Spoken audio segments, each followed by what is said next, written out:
Expliquez-nous, Nicolas Poincaré. Hommage national demain après-midi à Jean-Paul Belmondo. La cérémonie aura lieu aux Invalides. Elle sera présidée par Emmanuel Macron.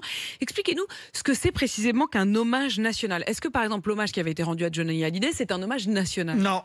Johnny Hallyday avait reçu un immense hommage populaire avec, vous vous souvenez, la descente des Champs-Élysées, les obsèques à la Madeleine, en présence du président de la République qui avait prononcé l'éloge funèbre. Ça ressemblait donc énormément à un hommage national, mais ça n'en était pas, parce qu'un hommage national, c'est très formel. C'est une cérémonie décidée par le président de la République et annoncée par une publication au journal officiel. Ça se déroule généralement dans la cour des Invalides à Paris, mais pas forcément.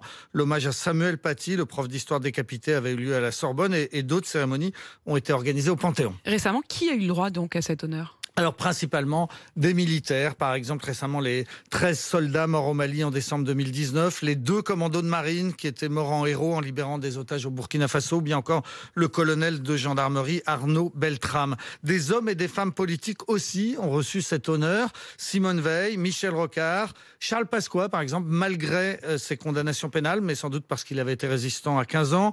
Dominique Baudis, l'ancien maire de Toulouse, sans doute parce qu'il fallait laver son honneur après une ignoble campagne de fausses accusations. Il faut ajouter Pierre Mauroy, Philippe Séguin et Jacques Chaban-Delmas, et c'est tout. Ça ne fait donc pas énormément de 7 politiques en tout en 20 ans qui ont reçu cet hommage national. Et puis bien sûr, personne n'a oublié la cérémonie d'hommage national aux 130 victimes des attentats du 13 novembre 2015. Personne n'a oublié ceci. Quand on a que l'amour pour tracer un chemin et forcer le destin à chaque carrefour. Quand on a que l'amour pour parler au canon. Quand on n'a que l'amour, chanté par Nolwenn Leroy, Yael Naïm et Camélia Jordana, c'était le 27 novembre 2015. Combien d'artistes ont reçu cet hommage avant Jean-Paul Belmondo? Eh bien, très peu. Et en tout cas, aucun acteur. Belmondo sera donc le premier comédien à être ainsi honoré. Avant lui, Emmanuel Macron avait décidé d'un hommage national pour un chanteur. C'était Charles Aznavour. Et puis pour des écrivains, des intellectuels, 3. Jean d'Ormesson, Claude Lanzmann, l'homme de Shoah, et le journaliste Jean Daniel. Nicolas Sarkozy, lui, avait honoré le cinéaste de la guerre d'Indochine, Pierre Schoendoerfer.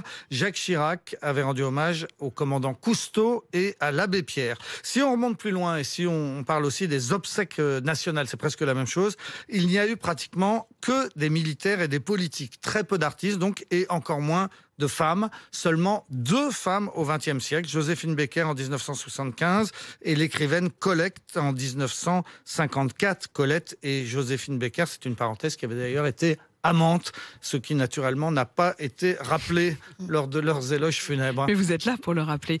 Et puis il faut parler du plus grand hommage national jamais rendu, c'était celui de Victor Hugo. Oui, énorme hommage. Le 1er juin 1885, l'Assemblée nationale avait voté cet hommage presque à l'unanimité. Le cercueil avait été exposé pendant une nuit sous l'Arc de Triomphe qui a été voilé de noir. Et le lendemain, Victor Hugo avait traversé Paris dans un corbillard de pauvres à sa demande. Le cortège avait mis 6 heures pour aller de l'Étoile jusqu'au Panthéon. 3 millions de Parisiens s'étaient massés sur les trottoirs. Et puis, le soir, il s'était passé quelque chose de tout à fait inattendu.